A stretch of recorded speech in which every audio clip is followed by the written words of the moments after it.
E aí, meus queridos, eu sou o Wagner, você tá no canal Tragicômico. Deixa aquele like e a inscrição pra fortalecer, porque tá difícil, o YouTube tá dando shadowban, não tá entregando os vídeos. Entra no canal pra ver se tem vídeo novo também, pra vocês não perder os nossos últimos lançamentos. E é isso aí, recado dado, bora pro vídeo de hoje. Mano, as pessoas acham que assim, você é de direita ou esquerda. Se você critica alguma coisa do outro, você é de direita. Se você critica uma coisa, você... Rapaziada, eu não sei aonde pegar essa polarização fudida, mano. Eu ainda acredito que alguns seres humanos conseguem avaliar a situação individualmente, sem ser rotulado.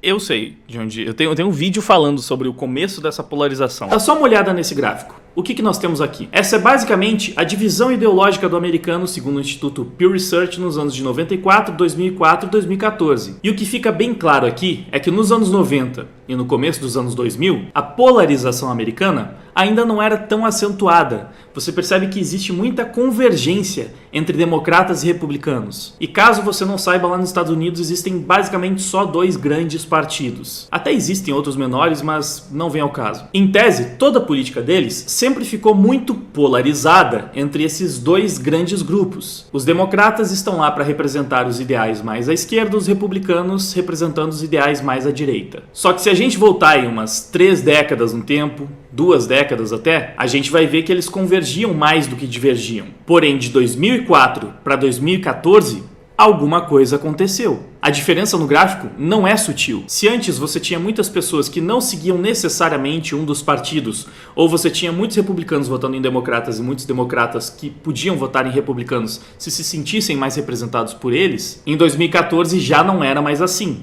As pessoas mais neutras ainda existem, mas há claramente uma polarização bem maior. E eu falo para vocês que nós tivemos 3 grandes fenômenos que ajudam a explicar por que o povo americano se dividiu. Primeiro, porque os democratas começaram a radicalizar cada vez mais o seu discurso dentro das faculdades e universidades. E aqui nós temos mais um estudo que demonstra isso. Em 1969 você já tinha um domínio da esquerda nas faculdades, mas ele não era tão grande quanto veio a ser mais recentemente. A linha azul representa os progressistas, a linha cinza representa os conservadores e a linha laranja representa os moderados, os independentes. E esse aqui é o percentual de professores universitários que carregam cada uma dessas ideologias. Perceba que em 1969 você tinha uns 45% de professores progressistas e mais ou menos uns 29% de professores moderados e conservadores. Mas conforme o tempo foi passando, o número de professores progressistas foi só crescendo e o de professores conservadores foi despencando. O gráfico chega em um grande pico por volta de 2008, 2009 e dali em diante se mantém estável, chegando em 2016 com cerca de 60% dos professores sendo progressistas contra apenas 10% de professores conservadores. E mesmo o percentual de professores independentes moderados segue muito abaixo do número de progressistas. O Ben Shapiro, que é um comentarista político conservador americano, em determinado momento falou que os conservadores sempre carregaram as crenças de que as faculdades realmente empurrariam os jovens mais para a esquerda, mas que eles sairiam das faculdades, iriam para o mercado de trabalho e o mercado de trabalho empurraria eles mais para a direita. Eles se tornariam mais conservadores. Porém, houve um pequeno erro de cálculo e a estratégia democrata mudou completamente essa realidade. E aí a gente entra no segundo grande motivo dessa radicalização. Ao invés do mercado mais conservador e capitalista moldar o jovem progressista começou a moldar o mercado. E hoje, bom, não é um segredo, né? Não é surpresa para ninguém que sim, o mercado foi absolutamente tomado pelo identitarismo.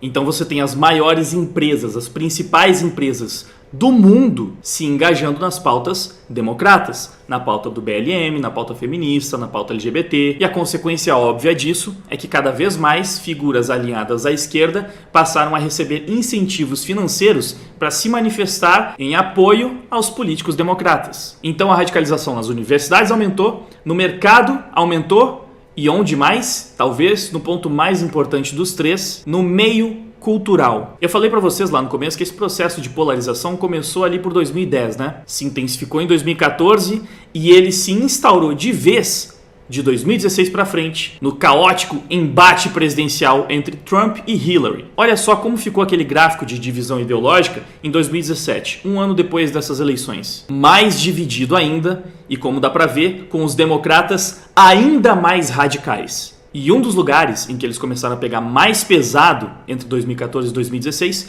foi nesse meio cultural. E uma das melhores formas de ilustrar isso é através da Marvel. Sabe o papo de que as produções da Disney estão cada vez mais lacradoras e a gente está vendo agora no cinema praticamente todas as figuras do homem hétero branco sendo substituídos por minorias, correto? Bom, essa obviamente é uma das pautas mais importantes da agenda woke, né? Da agenda lacradora. E no momento nós estamos presenciando mais um pico de radicalização e dessa vez atingindo mercados que alcançam mais pessoas, né? O cinema. Só que esse planejamento é mais antigo.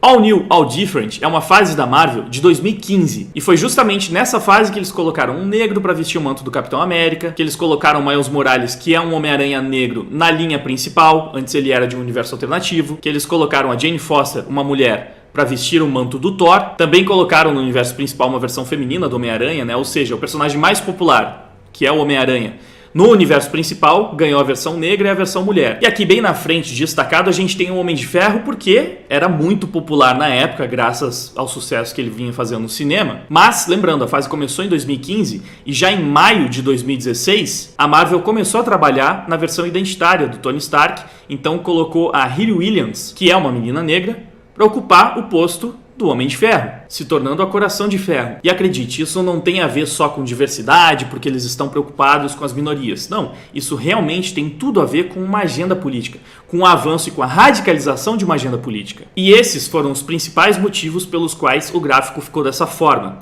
Porque à medida que o Partido Democrata, que os progressistas, iam radicalizando cada vez mais nos avanços da sua agenda, eles fatalmente empurravam os republicanos e os conservadores para um lado também mais radical contra essas pautas. Essa aqui é a frequência anual em que termos como extrema-direita e extrema-esquerda foram utilizados para falar sobre extremismo político, né? Nos principais veículos de mídia dos Estados Unidos.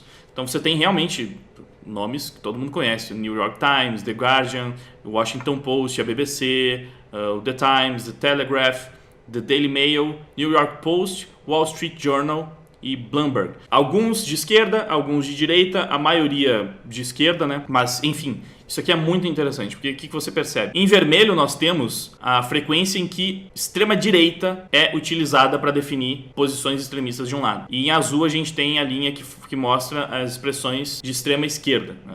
Quando os jornais se referem a algum ato como extrema-esquerda. Não só extrema-esquerda, né? Extrema-esquerda, extrema-direita, direita radical, direita hard right, né? Tipo, direita mais pesada ainda, ultraconservadorismo. Basicamente, vocês estão vendo, são termos usados para apontar extremismo, né? Então foi isso que foi utilizado ali para a gente ver a frequência com que esses termos são usados. Então o que a gente vê nesse gráfico é que, apesar da esquerda historicamente ser mais histérica, sempre se falou mais em extrema-direita do que em extrema-esquerda, porque é uma estratégia da esquerda para pintar a direita como extremista desde sempre. Mas era um pouco mais nivelado, era um pouco mais próximo. Só que em 2015 a gente tem um salto em que começa-se a falar sobre extrema-direita e ultraconservadorismo e blocos extremistas pra caramba, e radicais conservadores, radicais de direita. Isso começa a aparecer pra caramba. Olha só, tem um salto em praticamente todos os gráficos. Começa-se a falar um pouquinho mais de extrema-esquerda, porque eles estavam fazendo um discurso cada vez mais extremista,